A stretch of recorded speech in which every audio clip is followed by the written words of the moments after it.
හරි. අපි අද කතා කරන්නේ එදා කතා කරපු කොටසේ ඉදිරි ටික. මම එදා කිව්වා පළවෙනි කොටසෙන් කිව්වා මිශ්‍ර අභ්‍යාසයේ පළවෙනි පැන්නේ සම්පූර්ණ කොටස් ටික කරන්න කියලා. මම දැන් ඒ ටික පැහැදිලි කරන්නම්. පළවෙනි පැන්නේ පළවෙනි කොටස කියන්නේ නිව්ටන්ගේ පළමු නියමය ලියන්න කියලා. පළමු නියමය කියන්නේ මොකද්ද? බාහිර අසන්තුලිත බලයක් යෙදෙන තුරක්. අපි පැහැදිලි කරගත්තොත් ඒ කියන්නේ බාහිර අසන්තුලිත බලයක් නැත්නම් කියන්නේ. බාහිර අසන්තුලිත බලයක් යෙදෙන තුරක්. නිශ්චල වස්තු. නිශ්චලව පවතින අතර චලනය වෙන වස්තු. ඒකාකාර ප්‍රවේගයෙන් චලනය වේ. ඕක තමයි ප්‍රමේය. ඕක අපි ඉහළ පන්තියේ කතා කරනවා කියනවා සරල රේඛාවක් දිගේ ඒකාකාර ප්‍රවේගයෙන් චලනය විය යුතුයි කියලා. ඒක අපි මේ කැලේ නැහැ. නමුත් වැදගත් අපිට ඇයි ඒකාකාර ප්‍රවේගයෙන් චලනය වෙනවා නම් අනිවාර්යයෙන් ඒකාකාර ප්‍රවේගයෙන් චලනය වෙනවා නම් අනිවාර්යයෙන් සර්වේකීය චලිතයක් විය යුතුමයි. එහෙම නැතු චලිතයක් වෙන්නේ ඒක අනිත් පැත්ත නේ. ඒ කියන්නේ සර්වේකාවක් දිගේ චලිත වෙන ඕන එකක් ඒකාකාර ප්‍රවේගයෙන් යනවා කියන කතාවක් නේ. සර්වේකාවක් දිගේ චලිත වෙන ගමන් තරණයකින් මන්දනයකින් ඒකාකාර ප්‍රවේගයෙන් කියන තුනෙන්ම යන්න පුළුවන්. හැබැයි ඒකාකාර ප්‍රවේගයෙන් යනකොට අනිවාර්යෙන් සර්වේකීය මාර්ගයට යන්න ඕන. ඒ නිසා ප්‍රමේය කියන විදිහට මතක තියාගත්තම ඇති. ඔය මම වැඩි දුර තමයි කතා කරේ. එහෙනම් පළවෙනි ප්‍රමේය තමයි මොකද? බාහිර අසන්තුලිත බලයක් යෙදෙන තුර නිශ්චල වස්තු නිශ්චලව පවතින අතර චලනය වන වස්තු ඒකාකාර ප්‍රවේගයෙන් චලනය වේ. හරි. දෙවෙනි එක ගමන් කරන බස් රථයක තිරිංග හදිසියේ යෙදුවොත් මම ලියන්නේ ඉද මගේ නිසා ගමන් කරන බස් රථයක තිරිංග හදිසියේ යෙදූ විට සිටගෙන සිටින මගින් ඉදිරියට විසිවන්නේ ඇයි?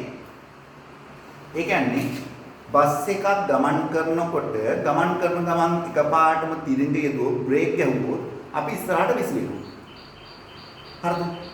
ඒකම නිසා තමයි අපි දන්නවා ඔය නවීන රථ වාහනවල ආසන පටි බැඳගන්න එක අනිවාර්ය කරලා තියෙන්නේ ඒකයි. මොකද හදිසියේ බ්‍රේක් ගැහුවොත් තිරිංග යෙදුවොත් අපි ඉස්සරහට විසිරලා ගිහලා වදින්න පුළුවන්. දැන් වෙන්නේ කොහොමද බලන්න. වෙන්නේ මෙහෙමයි. අපි රථයක ගමන් කරනවා නම් ඒ ගමන් කරනකොට ඒ ගමන් කරන රථයේ වේගයම ඒ පුද්ගලයාට ලැබෙනවා. දැන් ඔක සැකනම් අපිට බලා ගන්න පුළුවන්. බස් එකක හරි මොකක් හරි යන ගමන් පොඩි මාක් එකක් දාලා ඉන්න තැන උඩ පැනලා බලන්න පුළුවන්. උඩ පැනලා ආපහු වැටෙන්නේ එතෙන්ටම. නැත්තම් බස් එක යන නිසා මෙයා උඩ පැනනවා ආපහු වැටෙනකොට ඊට පස්සට වැටෙනවා. එහෙම වැටෙන්නේ. ඒක පැහැදිලිනේ. මෙයා උඩ යනකොටත් මෙයා ඉස්සරහට යනවා. උඩ යනකොටත් මෙයා ඉදිරියට යනවා. නැත්නම් උඩ පැනලා බිම් වැටෙනකොට වැටෙන්න එපායි. බස් එක ගියා නම් පිටිපස්සට. එහෙම වැටෙන්නේ. එහෙනම් මේක පැහැදිලි කිරීම කරන්න ඕන. මම අවසාන වාක්‍ය කියන්නම්. මේක වෙන්නේ මොකද්ද එතකොට? බසේ ගමන් කරන වේගයෙන් බසේ ඉන්න මගීත් යනවා. එතකොට බසේ හිටපු ගමන්ම තිරිංගය යනවා. තිරිංගය දුවම බසේ තමයි තිරිංගය දාන්නේ. මිනිසා තිරිංගය දුවේ නැහැ. මිනිසා දැන් දිගටම ඉස්සරහට යන්න බලනවා. අයි ආප ප්‍රවේගයේ බසේ විතරක් නෙමෙයි මිනිසාටත් තියෙන එක ඇතුළේ. මිනිසානේ ඇතුළේ තියෙන සියලු දේවල් තියෙනවා. දැන් මේ දිගටම යන්න හදනකොට විශේෂයෙන් නිකයි වාඩිලා ඉන්නවනම් හිටගෙන ඉන්නවනම් කපුව දෙක ඉස්සරහට චලිත වෙනවා රටේ නැවතිලා තියෙනවා. අපි දන්නවා චලිතයට විරුද්ධව ක්‍රියාත්මක වන බලයක් තියෙනවා. ඒ කියන්නේ ඝර්ෂණය කියලා. ඝර්ෂණය. දැන් අපි ඊළඟ පාඩමේදී එක පැහැදිලි කිරීමක් කරනවා. ඝර්ෂණය චලිතය විරුද්ධ. දැන් රටේ නැවතිලා මගියා ඉස්සරහට යනවා. හැබැයි කපුව දෙක හරි වාඩිලා ඉන්න තැන හරි ඝර්ෂණය ක්‍රියාත්මක වෙලා මෙයාගේ චලිතය වළක්වනවා.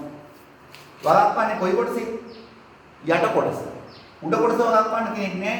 ඒ නිසා උඩ කොටස ඉස්සරහට ගමන් කරනවා. ඒ නිසා මේ අතර යනවා. පැහැදිලිද? ඕක තමයි සිද්ධිය. අපි දැන් මේක පැහැදිලි කිරීම කරනකොට නිශ්චලතාවය නැහැ.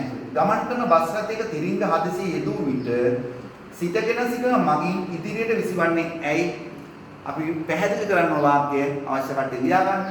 ඒ තමයි බසේ ගමන් කරන මගින්ද බසේ වේගයෙන් ගමන් කරයි. හදිසියේ තිරිංග යෙදූ විට බසේ වේගය අඩුවන අතර මිනිසා මුල් වේගයෙන්ම ගමන් කිරීමට උත්සාහ දරයි. එහිදී ඔහු සිටගෙන සිටිනවා නම් පාද මගින් යෙදෙන ඝර්ෂණය නිසා ඒ කොටස වේගය අඩු වෙනුත් ඉහළ කොටස වේගය වැඩි වෙනුත් ඉදිරියට ගමන් කරන නිසා ඉදිරියට විසිනවා. ඔක තමයි පැහැදිලි කිරීම. ඊළඟ එක ඔක අනිත් පැත්ත අහන්න. ඒ තමයි නිශ්චලතාවයේ පවතින බස් රථයක මගේ වාඩි වී සිටි. ඔහු නොදැනුවත්ව බස් රථයේ පණ ගන්නවා ඉදිරියට ගමන් කළොත් මගියා පිටුපස තල්ලුවේ. විශ්වාභ්‍යාසයේ තුන්වෙනි එක. එතන වෙන්නේ මොකද්ද? මගියා වාඩිලා ඉන්නවා. හරිද? බස් එකක් නිශ්චලව තියෙනවා. බස් එක එකවර ඉස්සරහට යනවා. එතකොට වාඩිලා ඉන්න තැන තියෙනවනේ. වාඩිලා ඉන්න තැන ඉස්සරහට තල්ලුවා. වාඩිලා ඉන්න තැන ඉස්සරහට තල්ලුවකොට ඝර්ෂණය ක්‍රියාත්මක පිටුපස්සට. එතකොට අපි හැමතිස්සම ඝර්ෂණය ක්‍රියාත්මක වෙන්නේ චලිතයට විරුද්ධව. බසේ චලිත වෙනවා, බසේ සීට් එක චලිත වෙනවා. චලිත වෙනකොට මගියා වාඩිලා ඉන්න කොටසෙන් ඝර්ෂණයක් එදෙනවා. එයාගේ චලිතය වළක්වනවා. ඒ කියන්නේ බසේට සාපේක්ෂව එයාගේ චලිතය වළක්වනවා. දැන් ඔක ඔය වචනයෙන් ඉතර පටල ගන්න එපා. බස් එක අපි වාඩිලා ඉඳන් යනකොට හරි හිටගෙන හරි යනකොට බස් එක ගමන් කරන එක ඇත්ත. පොළවට අනුව. බස් එකේ ඇතුළේ අපිත් ගමන් කරන එක ඇත්ත. හැබැයි බසේට සාපේක්ෂව අපි ගමන් කරන්නේ පැහැදිලිද දන්නේ. බසේ ඇතුලේ අපි ඉන්නකොට බසේට සාපේක්ෂව අපි ගමන් කරන්නේ නැහැ වාඩිලා ඉන්නවනම්. හැබැයි බස් එක ඇතුලේ අපි ඇවිදිනවනම් බසේට සාපේක්ෂව අපි ගමන් කරනවා. හරිද? වාඩිලා ඉන්නවා කියන්නේ බසේට සාපේක්ෂව අපි නිශ්චලයි. ඔක තව පැහැදිලි කිරීමක් කරගත්තොත් බසේ සියලු දොර ජනේල වහලා අපිට අවට පරිසරේ පේන්නේ නැත්නම් බසේ නිකන් පැද්දෙන ඒවා නැත්නම් බසේ ඇතුලේ වාඩිලා ඉති බසේ යනවා කියලා අපි දන්නේ. උදාහරණයක් නවීන වාහනයක හොඳ පාරක යනවා නම් අවට පරිසරය අපිට පේන්නේ නැත්නම් අපිට ගමන් කරනවා කියලා දැනෙන්නේ. ඒ කියන්නේ බසයට සාපේක්ෂව රථයට සාපේක්ෂව අපි නිශ්චලයි. ඒක තුල අපි ඇවිත්තොත් තමයි එහෙම වෙන්නේ. එහෙනම් මෙතෙන්දී වෙන්නේ මොකද්ද? බසේ ඉස්සරහට ඇදෙනවා. එතකොට ඒකේ තියෙන සීට් එකත් ඉස්සරහට ඇදෙනවා. ඒක සම්බන්ධව තියෙන නිසා මේ පුද්ගලයා නිශ්චලව ඉන්නේ කෙනා. එතකොට මේ පුද්ගලයා සම්බන්ධ තැනින් බසේ ඉස්සරහට ඇදෙනවා. ඒ නිසා ඝර්ෂණය ක්‍රියාත්මක වෙනවා මේ පැත්තට ක්‍රියාත්මක වෙලා එයයි වාඩිලා ඉන්න කොටස බසයට සාපේක්ෂව චලනයක් සිදු කරන්නේ නැහැ. ඒ කියන්නේ බස ඇත්ත කියලා යන්න හදනවා. එයයි බස ඇත්තට යන්න හදනකොට උඩ කොටසට එහෙම සම්බන්ධ නැති නිසා මේ පහළ කොටස මේ ඉස්සරහට යනවා මේ පිටපස්සට. ඒ කියන්නේ ශරීරයේ පහළ කොටස තමයි අරගෙන. දැන් උදාහරණයක් තව පැහැදිලි කරොත් අපි ඇවිදිනකොට කකුලෙන් පිටිපස්සට බලයක් යොදනවා. කකුලෙන් පිටිපස්සට බලයක් යොදනවා. මම පිටිපස්සට බලයක් යොදනකොට ඒ බලය නිසා මොකද වෙන්නේ? පිටිපස්සට බලයක් යොදනවා. මේ බලය යොදනකොට ඝර්ෂණයට විරුද්ධ වෙනවා. මෙයයි පිටිපස්සට බලයක් යොදනවා. ඊට විරුද්ධව ඝර්ෂණය. ඝර්ෂණය හැමතිස්සම ඒ චලිතයට විරුද්ධව ක්‍රියාත්මක වෙනවා. උඩ චලිතෙ නෙමෙයි. ඒ කුෂ්ඨ දෙක අතර සිදුවන චලිතය. එහෙනම් කකුලෙන් පිටිපස්සට බලයක් යොදනවා. ඝර්ෂණය ඉස්සරහට ක්‍රියාත්මක වෙනවා. ඝර්ෂණයේ වැඩි නිසා අපි කකුල පිටිපස්සට යන්නේ නැතුව අපි ඉස්සරහට. නිකන් හිතන්නකෝ මේකේ සිරප්පු දෙක ලිස්සනස්සු වුණා නම් අපි පිටිපස්සට බලය යොදනකොට කකුල පස්සට ලිස්සල යනවා. හරිද? එතකොට ප්‍රමාණවත් ඝර්ෂණයක් යෙදුනා නම් මොකද වෙන්නේ?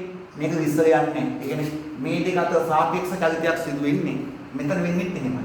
එහෙනම් වාඩිලා ඉන්න කොටසේ ඇති වෙන ඝර්ෂණ නිසා ඒ කොටස මෙයට සාපේක්ෂව චලිත වෙන්නේ නැහැ. ඉහළ කොටස විතරක් මකනේ චලිත වෙනවා. ඒක කොටස තියෙනවා මේක ඉස්සරහට අපිට මේ පිටපස්සේ යනවා වගේ තියෙනවා. හරි. එහෙනම් අපි පැහැදිලි කිරීම කරන්න කොහොමද? අවශ්‍ය කට්ටිය ගන්න රථ වාහන වල ගමන් කරන විට තුන්වෙනි පොත. නිශ්චලතාවයේ පවතින බස් රථයක මගියෙක් වාඩි වී සිටි. ඔහු නොදැනුවත්ව බස් රථයේ පණ ගන්නවා ඉදිරියට ගමන් කළොත් මගියා පිටුපස තල්ලුවේ. තුන්වෙනි පොත. පැහැදිලි කිරීම කරන්නේ බස් රථය ඉදිරියට ඇදෙන විට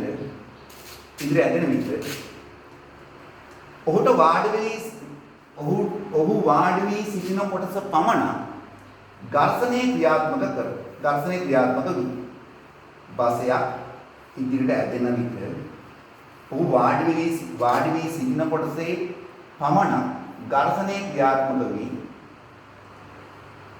ශරීරයේ පහළ කොටස බසයේ සමග ඉදිරියට ගමන් කරයි. ඒ හේතුවෙන් ඔහු පිටුපසට විසිවී යෑමක් සිදුවේ. ඒ හේතුවෙන් ඔහු පිටුපසට විසිවී යෑමක් සිදුවේ. හයි. හතරවෙනි කොටස. හතරවෙනි කොටසේ කියනවා රතවාහන ගමන් කරන විට ආසන පටි පැලදීමෙන් සැලසෙන ප්‍රයෝජනෙ කුමක්ද? ප්‍රයෝජනය තමයි අපි අහන්නේ. අපි දන්නවා වෙන්නේ මොකද්ද? රථයක් ශනිකව තිරෙබේ දුවොත් එහි සිටින අය ඉදිරියට විසි වෙනවා. ඒතර ආසන පටියක් තිබුණා මොකද වෙන්නේ? ඒ විසිවීමට විරුද්ධව එයයි බලයක් යොදවනවා. ඒතර එයා විසි වෙන්නේ නැතුව ආරක්ෂා වෙනවා. එහෙනම් කියන්නේ මොකද? බසයක් රථයක් ශනිකව තිරෙබේ දීමේදී එහි සිටින පුද්ගලයන් එහි සිටින අය ඉදිරියට විසී යෑමක් සිදු වෙනවා. ආසනපටි පැලද සිටී නම් ඒ විසී යෑමට විරුද්ධව බලයක් ක්‍රියාත්මක වී විසී යෑම වැළැක්වීම සිදු කරනවා. මේක හරි. එහෙනම් මෙන්න දෙවෙනි තැන. මේ කරේ මිශ්‍ර අභ්‍යාසයේ පළවෙනි කොටස් ටික. හරි. දෙවෙනි තැන. ඒක කියනවා නිව්ටන්ගේ දෙවෙනි නියමය ලියන්න. නිව්ටන්ගේ දෙවෙනි නියමය තමයි වස්තුවක් මත ඇතිවන ත්වරණය ඒ මත යෙදෙන අසන්තුලිත බලයට අනුලෝම වශයෙන් සමානුපාතික වේ. එමෙන්ම වස්තුවක් මත ඇතිවන ත්වරණය එහි ස්කන්ධයට ප්‍රතිලෝම වශයෙන් සමානුපාතික වේ. ඒ කියන්නේ වස්තුවක් මත ඇතිවන ත්වරණය එහි අසන්තුලිත බලයට අනුලෝම වශයෙන්ද එහි ස්කන්ධයට ප්‍රතිලෝම වශයෙන්ද සමානුපාතික කියන එක තමයි නිව්ටන්ගේ දෙවෙනි නියමය. මේ ලියලා තියෙන නිව්ටන්ගේ දෙවෙනි නියමය. අපි දන්නවා මෙන්න මේව භාවිතා කරලා හොයාගත්ත සමීකරණයක් තියෙනවා F සමානයි mv. මේ තමයි නිව්ටන්ගේ දෙවෙනි නියමය ලබා ගන්න සමීකරණය. මේක නිව්ටන්ගේ දෙවෙනි නියමය සඳහා ලියන්න එපා. නිව්ටන්ගේ දෙවෙනි නියමයට ලියන්න ඕන අර එක්කෝර වාක්‍ය නැත්නම් මෙන්න මේ ප්‍රකාශ දෙක. ප්‍රකාශ දෙක ලියුවොත් AFM කියන්නේ මොකක්ද කියලා උඩින් ලියන්න ඕන. එහෙම ලියලා ලියුවොත් ඒත් නිවැරදි. හරි. ඊට පස්සේ කියනවා වස්තුවක ස්කන්ධය.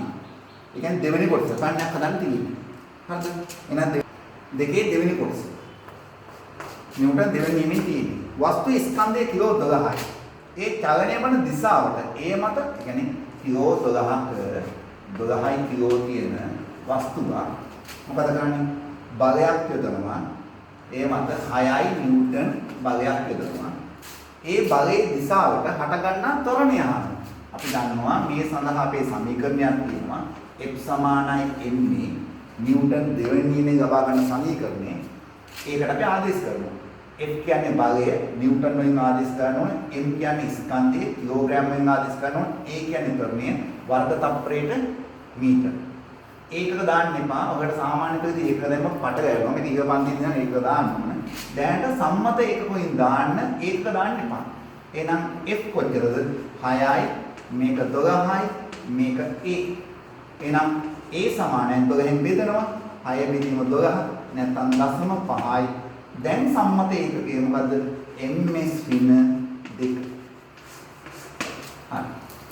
ඊට පස්සේ තුන්වෙනි කොටස. මෙන්න තුන්වෙනි කොටස තියෙන්නේ වගුවක්. එහෙනම් වගුවේ දීලා තියෙනවා හැමතිස්සම බලයයි ස්කන්ධයයි ත්වරණයයි කියන සාධක තුනෙන් දෙකක්. දෙකක් ගන්න. ඒ කියන්නේ අපි මොකද කරන්නේ? මේ හැම එකටම F සමානයි m දාන්න. එහෙනම් අපි දාමු මේකට F සමානයි m. මම පොඩියට කියනවා. F තමයි හොයන්න ඕනේ. ස්කන්ධයයි ත්වරණයයි දීලා තියෙනවා. එහෙනම් F සමානයි m ඇවිල්ලා 10යි a ඇවිල්ලා 2යි. බලන්න සම්මත ඒකකෙන් තියෙද කියලා තියෙනවා. එහෙනම් F සමානයි කොච්චරද? 2 10 20යි නිව්ටන්. මම උත්තරේ ගත්තේ නෑ අපි කිව්වා උත්තරය අතෙන් දෙන්න. ඊට පස්සේ දෙවෙනියට දානවා F සමානයි ma. F දීලා තියෙනවා 60යි. F 60යි කියලා දීලා තියෙනවා. m කියන්නේ 12යි. a අහනවා. එහෙනම් ගුණිත 12 60න් බෙදනවා. බෙදුවෙනවා කීයද? 5. මොකද්ද? වර්ග තප්පරයට මීටර. නැත්නම් තප්පරයට මීටර. නැත්නම් වර්ග තප්පරයට මීටර. මේක F සමානයි ma. මෙන්න මේ ගන්න. හරි. F කියන්නේ 4යි. M කියන්නේ ග්‍රෑම් 500 දාන්න බෑ. M කියන එක අනිවාර්යෙන් දානවා කිලෝග්‍රෑම්. එහෙනම් මොකද කරන්නේ? 10න් බෙදලා දාන්න. 10න් බෙදුවගේ 2යි. 2කින් 1යි. 500 2යි. 2කින් 1යි. 2කින් 1යි. එහෙනම් ඒ දෙකෙන් මේක ගුණ වෙනවා. එතකොට කියේ 8යි. ඒ වගේනේ 8යි. ඒ කියන්නේ ms ඍණ 2. මේ m සමානයි 500යි ග්‍රෑම්. කිලෝග්‍රෑම් 10න් බෙදුවා. තරණය හොයන්න ඕනේ. අසන්තුලිත භාගය 4යි. නම් මේක 2කින් 1යි. ඒ දෙකෙන් මේ ගුණ කරා 8යි. එහෙනම් උත්තරය කොච්චරද? 8යි ms ඍණ 2. මේක බලන්න f සමානයි ma මේ අවසානයේ. මේක 40යි. m දන්නේ නැහැ. a 5යි. සම්මතයේ 5න් බෙදනවා 8යි. ms ඍණ 2යි. එහෙනම් 8යි කිලෝග්‍රෑම්. කිලෝග්‍රෑම්. ඒ ස්කන්ධනහන් එහෙනම් 8යි කිලෝග්‍රෑම්. එහෙනම් උත්තරය කිලෝග්‍රෑම් 8යි ස්කන්ධය තරණය 5යි අසන්තුලිත භාගය 40යි. ස්කන්ධය තමයි මේක සම්මත ඒකක දෙක තියෙන එක ටිකක් නේ. එහෙනම් අපි හදමු ඊළඟ කොටස. හතරවෙනි කොටස. අපි දිහාදී කිව්වේ මෙච්චරයි කරන්නේ කියලා. මිස් අභ්‍යාස 4. එක්තරා වස්තුවක ස්කන්ධය කිලෝ 6යි. කිලෝ 6යි. ඒක තප්පර 4ක් තුල ප්‍රවේගය 5යි ms ඍණ 1 ඉඳලා 13යි ms ඍණ 1 දක්වා වැඩි වෙලා තියෙනවා. ඒ කියන්නේ තරණය දීගනේ. තරණය හොයා ගන්න පුළුවන්. ඇයි? තප්පර 4ක් තුල 5 ඉඳලා 13 දක්වා ප්‍රවේගය වැඩි වෙලා. තරණය සමානයි ප්‍රවේග වෙනස බෙදීම කාලයනේ. තරණය සමානයි ප්‍රවේග වෙනස. ප්‍රවේග වෙනස බෙදීම කාලය. ප්‍රවේග වෙනස බෙදීම කාලය. එතකොට ප්‍රවේග වෙනස හොයනවා වැඩි එකෙන් අඩු එක අඩු කරලා 13න් අඩු කරනවා 5. එතකොට 8යි. ඒ කියන්නේ ප්‍රවේග වෙනස 8යි ms ඍණ 1. ඒකක දාන්න එපා. මම මේ පොඩ්ඩක් වලට පැහැදිලි කරන්න උස දාන්නම්. කාලය 4යි. ඒකකේ තමයි.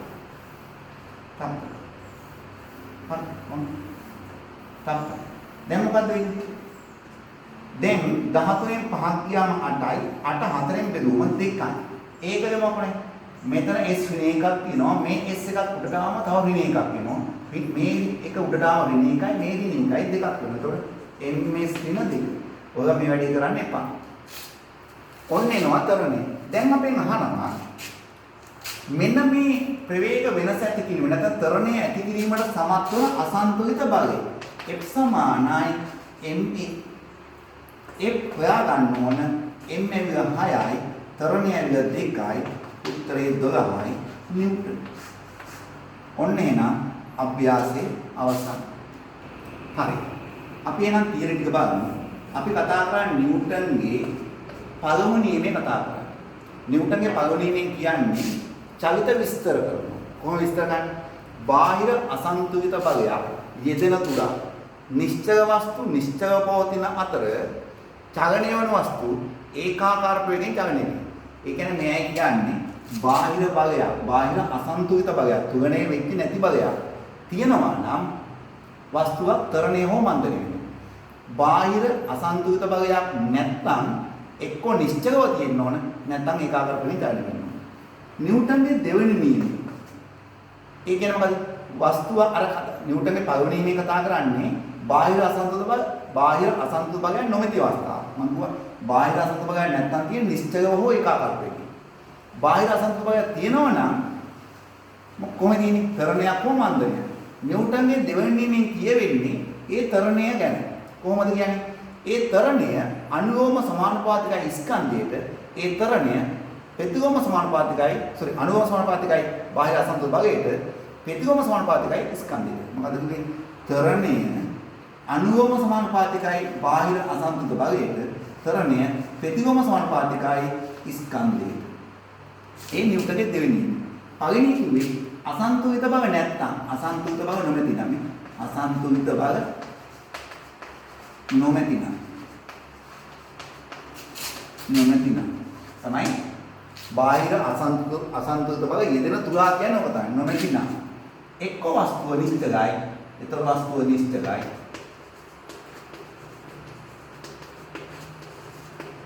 නැත්නම් ඒකාකාර වෙමින් ගමන.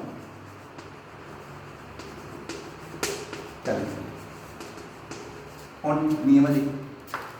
දැන් මම කතා කරන්නේ නිව්ටන්ගේ තුන්වන නියමය. දැන් මේක අපි ඉස්සර අවස්ථාවේ පොඩි පැහැදිලිකින් කරා. නැවත කියනවා අහන්න. මේක වාක්‍යයක් වශයෙන් හරි පහසුයි. එච්චර අමාරු නෑ මතක තියාගන්න. නිව්ටන් තුන්වෙනි නියමයෙන් තමයි බොහෝ විට අපි බල සටහන් කරන්නේ. නිව්ටන්ගේ තුන්වෙනි නියමයෙන් කියන්නේ යම් කිසි ක්‍රියාවක් තියෙනවා නම් ඒ ක්‍රියාවට විසාගතයෙන් සමාන වූද දිශාවෙන් ප්‍රතිවිරුද්ධ වූද ප්‍රතික්‍රියාවක් තියෙනවා කියලා. එතකොට ඇත්තම කතාව මේක නොමැතුව කිසිදු බලයක් අකුණු ගන්න අපහසුයි. ඕන චලිතයකට මේ බලය ක්‍රියාත්මක වෙනවා. නමුත් අපි ඉතර දේවල් කරන්න යන්නේ නැහැ සාමාන්‍ය පෙළදී. හැබැයි ඒක ටිකක් ගැඹුරින් විග්‍රහ කරගත්තොත් හොඳයි. මොකද කිව්වේ?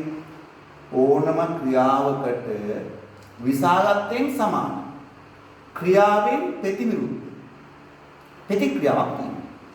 ඒ කියන්නේ දැන් උදාහරණයක් මම මේ බෝඩ් එකට මෙහෙම අත තියලා මෙහෙම බලයක් යොදනවා. බලයක් යොදනකොට මම මෙන්න මේ බලය මම මේ යොදන බලය නිසා මේ බිත්තිය මත බලයක් යොදනවා. මම මෙහෙම තල්ලු කරාම මම යොදපු බලය නිසා බිත්තිය මත බලයක් යොදනවා. මම මේ මෙහෙම යොදනවා. එතකොට බිත්තිය මත බලයක් යොදනවා. බිත්තිය විසින් මගේ අත මත බලයක් යොදනවා. ඒ බිත්තිය මගේ අත මත යොදන බලය නිසා මම මෙහාට විසිරෙනවා. එතකොට මම මේකට බලයක් යොදුවම මේ මම බලයක් යොදනවා. මං යොදන බලය නිසා බිත්තිය මත යොදන බලය තමයි ප්‍රතික්‍රියාව. ක්‍රියාව. මං යොදන බලය නිසා බිත්තිය මත යොදන බලය තමයි ක්‍රියාව. බිත්තිය මගේ මං මත යොදන බලය තමයි ප්‍රතික්‍රියාව. මේකේ විශේෂම ලක්ෂණය තමයි ක්‍රියාව සහ ප්‍රතික්‍රියාව කියන්නේ වස්තු දෙකක් මත යොදන බලයක්. හොඳට හිතේ තියාගන්න. ක්‍රියාව සහ ප්‍රතික්‍රියාව කියන්නේ එක වස්තු මත යොදන බලයක් නෙමෙයි. එතකොට මං යොදපු බලය නිසා බිත්තිය මත යෙදෙන බලය තමයි ක්‍රියාව වෙන්නේ. බිත්තිය මම මත යෙදෙන බලය තමයි ප්‍රතික්‍රියාව වෙන්නේ. එහෙනම් බලන්නකො ක්‍රියාව බිත්තිය මත, ප්‍රතික්‍රියාව බිත්තිය මං වෙත. ඒ වගේ අපි තුමේ ඔන්න මේසයක් මත වස්තුවක් තියලා.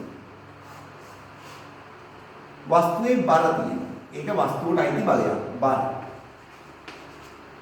ඒ බර නිසා මෙන්න මේ මේසේ රෑග මත යෙදෙනවා බලයක්. ඒකට කියනවා යටිකුරු බලය. නැත්නම් යටිකුරු තිරතුරු. ඒක තමයි ක්‍රියාව. මේක තමයි ක්‍රියාව. අන්න ඒකට සමාන වූ ප්‍රතිවිරුද්ධ ප්‍රතික්‍රියාවක් යෙදෙනවා උදාහරණ. මෙන්න මේ තමයි ප්‍රතික්‍රියාව. එහෙනම් ඔන්න ප්‍රතික්‍රියාව. හොඳට මතක තියාගන්න නිව්ටන් තුන්වෙනි නියමයට අයිති බල දෙක මෙන්න මේ. ඒ කියන්නේ යටිකුරු භාගයේ කියන ක්‍රියාව සහ මේ අභිරම්භ ප්‍රතික්‍රියාව කියන්නේ. ඒක තමයි නිව්ටන් තුන්වෙනි නියමයට අයිති බල දෙක. වස්තුවට අයිති බල දෙක වෙන්නේ වස්තුවේ බරයි ප්‍රතික්‍රියාව. ඒක අපි මේක ලකුණු කරන්නේ නැහැ සාමාන්‍ය බල සටහනකට. නමුත් මේක තියෙනවා. මේක නිව්ටන්ගේ තුන්වෙනි නියමයට අයිති ක්‍රියාව. මේ තමයි ප්‍රතික්‍රියාව. ඇයි මේක ගමු ගන්න නැති? මේක තියෙන්නේ මෙන්න මේ පුස්තිය මත. මෙන්න මේ පුස්තිය මත. ඒක පුස්තිය මත තියෙන නිසා මේක ගමු කරන්නේ. ගමු කරන්නේ වස්තු වල තියෙන බල. මොකද බර සහ ප්‍රතික්‍රියාව. හරිද? එහෙනම් ඔන්න. අපි දැන් මේක පොඩි එකම දිශාව සහ පට ගන්නවා. වස්තුවේ බර මම පැහැදිලි කරන පසුව බර කියන මොකද? යම් කිසි වස්තුවක් ගුරුත්වාකර්ෂණය නිසා පොළොවට ඇද ගන්නා බලය. ඒ බලය නිසා ඒ වස්තුව තරණයක් ඇති වෙනවා බාධාවක් දුන්නේ නැත්නම්. ඒ තරණ එකම ගුරුත්වජ තරණය. එතකොට බර කියන්නේ වස්තුවක ස්කන්ධයේ හේතුවෙන් පොළොවට ඇද ගන්නා බලය. ස්කන්ධයේ හේතුවෙන් ඇතිවන බලය. ඒතර බර. ඒ බර මෙතන යටිකුරු බලයට සමානයි. ඕක නීතියක් නෙමෙයි. බර හැමතිස්සෙම ක්‍රියාත්මක වෙන්නේ සිරස්ව පහළට. බර ක්‍රියාත්මක වෙන්නේ සිරස්ව පහළට. යටිකුරු භාගයේ ක්‍රියාත්මක වෙන්නේ සිරස්ව පහට නෙමෙයි. වෙන්නක් වුණ නොවෙන්නක් මේක උනා. මම තව එකක් ගන්නම්. ආනත පුස්තියක් මම ගන්නවා. එහෙම ගත්තම ටිකක් වැඩි බල මම පොඩ්ඩක් පැහැදිලි කරන්නම්. මෙන්න වස්තුවක් තියෙනවා.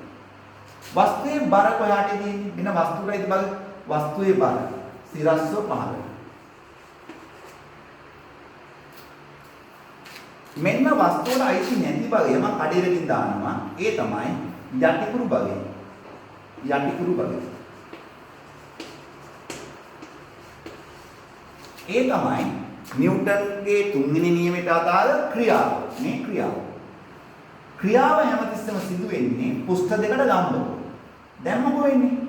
එහෙනම් ප්‍රතික්‍රියාව හැමතිස්සෙම කොහෙන් මේකට සමාන වූද ප්‍රතිවිරුද්ධ වූද ක්‍රියාවක් වෙන්නේ. ප්‍රතික්‍රියාව. ඒක R කියමු. මේ දෙක සමානයි. මෙතෙන්දි මේ දෙක සමානයි. මෙතෙන්දි මේ දෙක සමානයි. හරි? ඒ කියන්නේ හැම විටම මේ දෙක නම් සමානයි. හැම විටම මේ දෙක සමානයි කියන්නේ දැන් මෙතෙන්දි නම් මේ සේරම සමානයි. මෙතෙන්දි බර කියන එක මෙයන්ට වැඩි. ඒක ගැන හිතන්න එපා. ඒතර ඔයදිම බර වැඩි නිසා තමයි මේ ඉස්සල මෙහාට එන්නේ.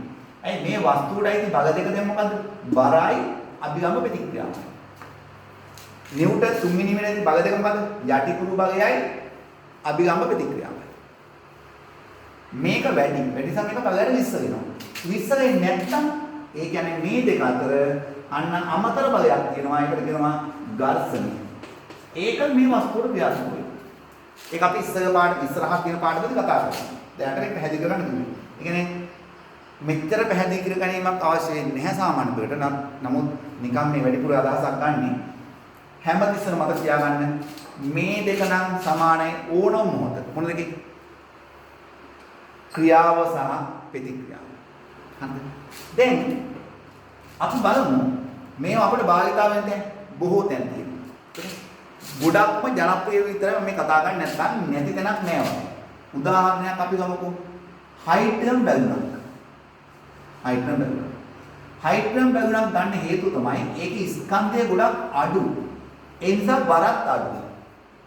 ඒ නිසා ඒක මගින් මේ වාතය මත ඇති කරන යටිකුරු බලය අපි කියනවා යටිකුරු තෙරපුම.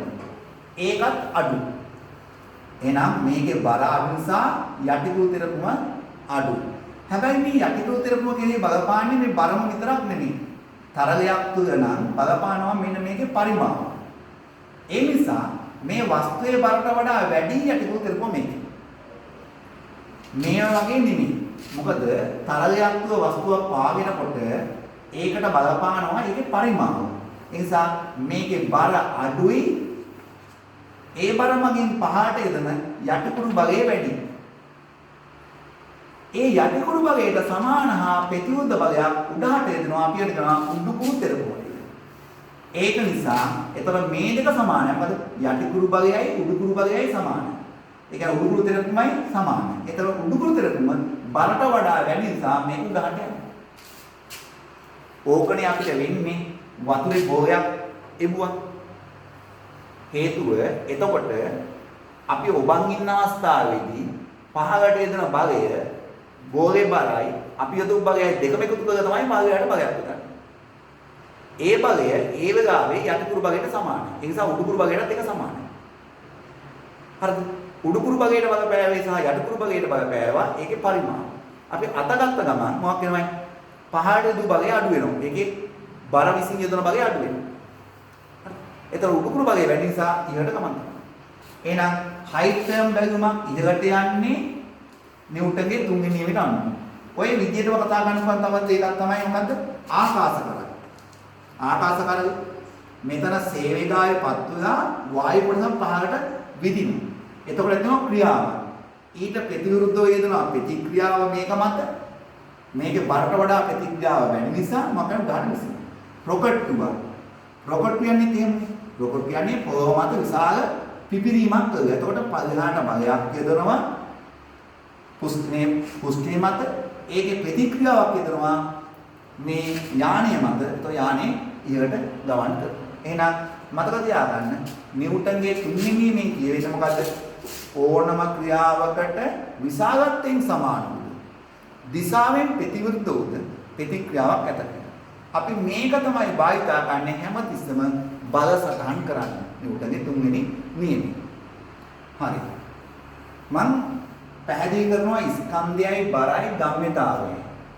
මම මේක කෙටියෙන් පැහැදිලි කරනවා ඊළඟ කොටසේ තව හොඳින් පැහැදිලි කරනවා. මම මොකද මේක කෙටියෙන් පැහැදිලි කරන්නේ? නිස්සබ්භ්‍යාසයේ ඉතුරු ටික කරන්න මේ ටික ඕන වෙනවා. ඒ නිසා උත්සාහ කරන්න මේ කොටසේදී මම මේක දලාදහසක් කියලා දානවා. ලබන කොටසේදී ආපහු නිව්ටන් නියම තුන පැහැදිලි කරලා මේක තවදුරටත් පැහැදිලි කරලා අභ්‍යාස කරනවා. ඒ වෙනකන් අභ්‍යාස උත්සාහ කරන්න ඕන නිසා තමයි මේ කතා කරන්නේ. ස්කන්ධය කියන්නේ යම් වස්තුවක තියෙන පදාර්ථ ප්‍රමාණය. පදාර්ථ ප්‍රමාණය. අපි මනින්නේ තරාදියකින්. උඩ තරාදිය තමයි මනින්නේ. ඒ නිසා දැන් උදාහරණයක් විදිහට කාගේ හරි ස්කන්ධය කියමු අපි ඔන්න යම් කිසි දෙයක ස්කන්ධය කිලෝ 20යි. ඒ කියන්නේ කිලෝග්‍රෑම් පඩියේ තියෙන ස්කන්ධය වගේ 20 ගුණයක් මේකේ ස්කන්ධය තියෙනවා. මේක හතට අරන් ගිහින් කිරුවයි කියමුකෝ. ඒත් වෙනසක් වෙන්න දෙයක් නැහැ නේ. මේක මේ පඩිය අරන් යනවා මේ පුජ්‍යය අරන් යනවා. ඒතකොට ඒත් එහෙම. ඒ කියන්නේ මේක පෘථිවියේ ඉන්න තැන අණුව හෝ විශ්වයේ ඉන්න තැන අණුව වෙනස් වෙන්නේ නැහැ. ස්කන්ධය කියන්නේ නියතයක්. ස්කන්ධය කියන්නේ නියතයක් මයින ඒකකේ කිලෝග්‍රෑම් සම්මත ඒකකේ.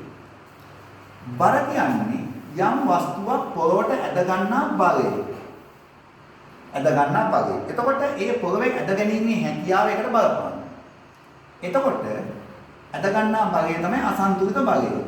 හරිද? එතකොට අසන්තුලිත බලයක් හොයන්නේ අපි F සමානයි m. බර නිසා ත්වරණයක් ඇති වෙනවද? ඇති වෙනවා. මම පොළොව කොටසේ ආයි පැහැදිලි කරනවා. බර නිසා ත්වරණයක් ඇති වෙනවා. ඒ නිසා මේ සමීකරණය තමයි අපි බර හොයන්න දාගන්නේ. ඒ කියන්නේ මේ බර කියන්නේ අසන්තුලිත බලය. ඒක හොයන්න පුළුවන් ඒ වස්තුවේ ස්කන්ධය ඒ ආකර්ෂණය නිසා ඇතිවන ත්වරණය. එතකොට මේ ඇවිල්ලා ගුරුත්වජ ත්වරණය. මේ ඇවිල්ලා ඉතින් සාමාන්‍ය ස්කන්ධයම තමයි. එහෙනම් උදාහරණයක් අපි දුමු. කිලෝ 8ක් තියෙන වස්තුවක බර හොයන්න ඕනේ කියමු. ඒ පෘථිවිය මත නම් F සමානයි m දැම්මා. F සමානයි m කියන්නේ 8යි kg ඒ කියන්නේ කීයද ගුරුත්ව ත්වරණය සම්මතයක් ලෙස පෘථිවියේ 10යි ms වෙන 2 කියලා බොහෝ විට අපි ගන්නවා. නැත්නම් ඔක 10ම වෙන්නේ 9.8 ගණන් තමයි එන්නේ. ඒක කොළඹ එක ගානක් නේ. වෙන රටවල වෙනත් ගණන් තියෙන පොඩි පොඩි අගයක් වෙනස් වෙනවා දශමගයක්. අපි සාමාන්‍ය රවුම් අගයක් ගන්නවා 10 කියලා. එතකොට අපි මේක වැඩි කරනවා 10යි ms වෙන 2. එතකොට 10යි 8යි 80යි kg ms ඍණ 2. ඒ මොකද්ද? ඒ කියන්නේ 80යි kg ms ඍණ 2. අපි දන්නවනේ මේ F වෙන්නේ පැයි නිව්ටන්. ඕ මේ තමයි නිව්ටන් තමයි මේක. නිව්ටන් තමයි. ඒ කොහොමද නිව්ටන් වෙන්නේ? මතකේ නිව්ටන් එකේ අර්ථකථනය. කිලෝග්‍රෑම් එකක වස්තුවක් මත වර්ග තප්පරයට මීටර එකක තරණයක් ඇති කිරීම සමත් වන බලය තමයි නිව්ටන්. එහෙනම් මේ කියන්නේ නිව්ටන්. මේ නම් මෙන්න මේක තමයි නිව්ටන්. ඉතින් එච්චර දේවල් ඕනේ මතක තියාගන්න. ස්කන්ධය ගුරුත්වාකර්ෂණයෙන් ගුණ කරාම බර කියන එක සමානයි මොකද්ද? ස්කන්ධය ගුණ කරනවා ගුරුත්වජ තරණය. ඔන්න ස්කන්ධය ගුණ කරනවා ගුරුත්වජ තරණය. එතකොට එනවා බර. ගුරුත්ව තරණය පෘථිවියේ එක ගානක් හඳේ තව ගානක්. උදාහරණයක් සඳ මත ගුරුත්ව තරණය පෘථිවියේ ගුරුත්ව තරණය 9න් එකයි. එතකොට පෘථිවියේ දැන් උදාහරණයක් මේ වස්තුව ගමු. කිලෝ 8 වස්තුව ගමු. කිලෝ 8 වස්තුවේ පෘථිවිය මත නිව්ටන් 80යිනේ. හඳ මත ගත්තොත් 8 වැඩි කිරීම හඳේ ගුරුත්ව තරණය. කොච්චරද? පෘථිවියේ ගුරුත්ව තරණය 6න් එකයි. 6න් බෙදෙනවා. එතකොට මේක වැඩිලා 6න් බෙදෙනවා. ඒ කියන්නේ පෘථිවිය මත තියෙන බරට වඩා ගොඩක් අඩු බරක් තමයි හඳ මත තියෙන්නේ. එහෙනම් ඔන්න ස්කන්ධය සහ බර පොඩියට කතා කරා. අපි ඊළඟ කතා කරමු ගම්මිතාවය. හරි. ගම්මිතාවය කියන්නේ චලිත වෙන වස්තුවක් චලිතේ නැවැත්වීම කොයිතරම් අපහසුද යන්න තීරණය කරන සාධකයක්. එතකොට අපි ගම්මිතාවය කියන එකේ අගය ගම්මිතාවය කියන එකේ අගය හොයන්නේ ඒ වස්තුවේ ස්කන්ධය ගුණ කරන්න ඕන ප්‍රවේගය.